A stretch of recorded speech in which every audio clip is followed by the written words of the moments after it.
Hello everybody, welcome to the channel. Oh, I'm beginning to recover a little better, feel a little better today.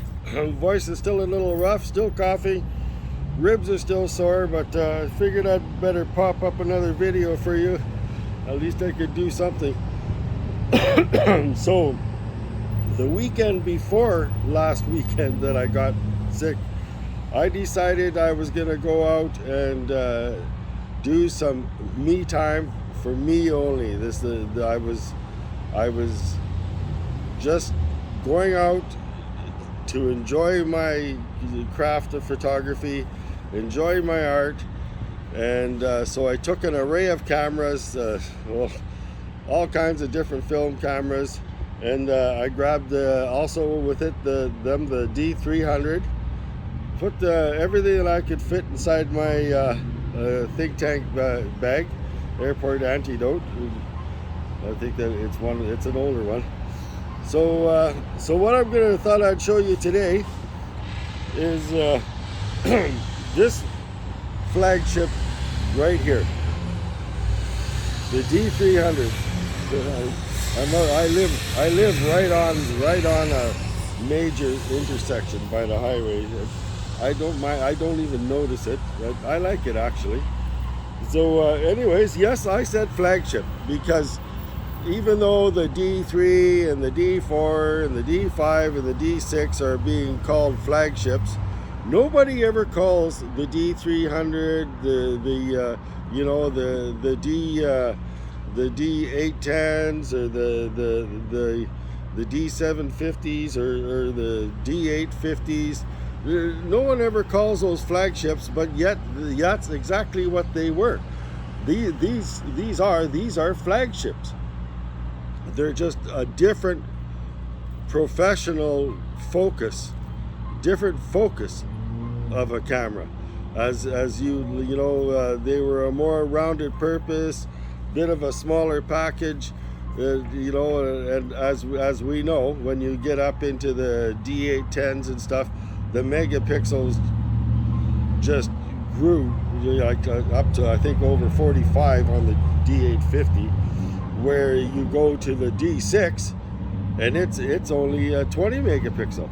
The reason for that is because the D6 is basically a sports camera or events camera where there's fast moving subjects, and so they need accurate, quick, fast, and really don't need to have all of that detail and everything. So they take all the good focus stuff from those flagships and they put them into these smaller package flagships that are built pretty much as tough and just as well and sharp.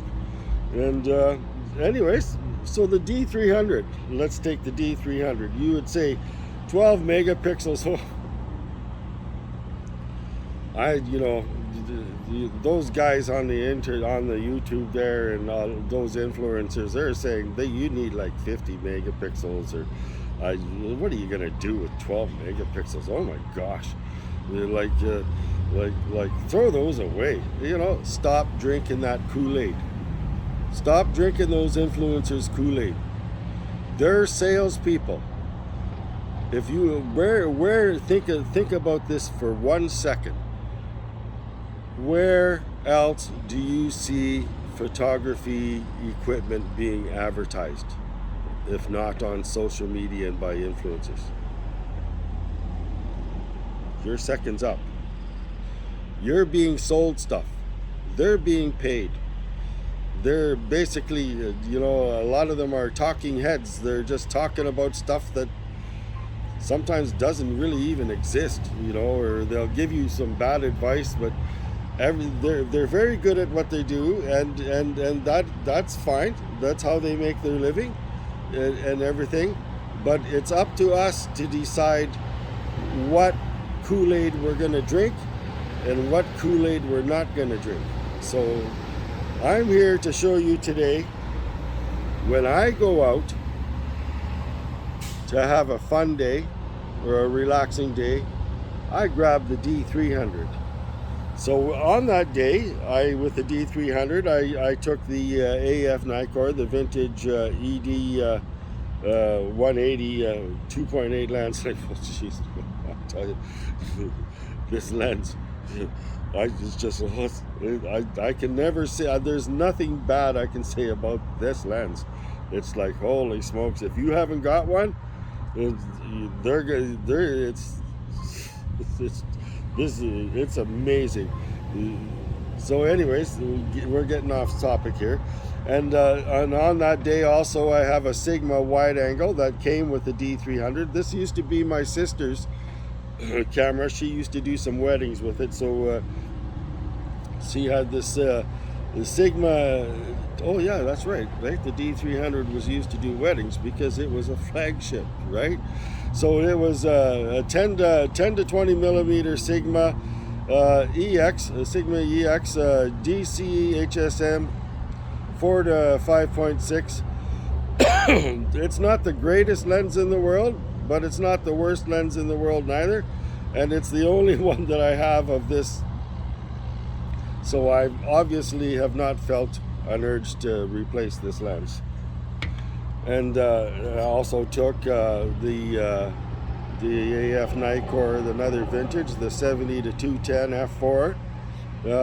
This is another, along with this other lens here, this 180 2.8. Very, very, very good lens. And also, most of the time when I go out, I always bring the 200 to 500 5.6 VRED zoom. You know, I shouldn't really have to go into talking about the 200 to 500. But so anyways, I'm going to show you exactly what you get with these lenses. I'm not going to show on these photos as the video's playing what lens was used for what photo and stuff like that. This video is about the quality of images you can get with the D300, and how the D300 is still the camera I grab when I go out the door just to have a play me day.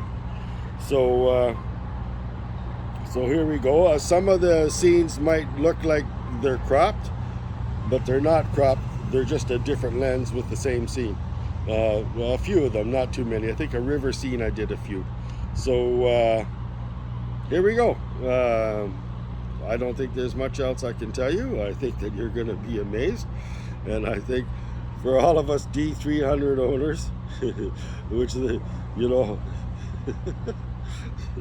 don't let anybody tell you anything bad about this camera. Don't believe it. You're gonna see it, actually.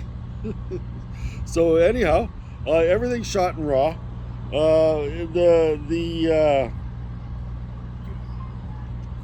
The aperture settings will differ here and there, not by too much, but I like to shoot, if I'm just shooting some scenes, I like to keep my my apertures around 8, you know, because that's really the sharpest point of most lenses. That's science, right?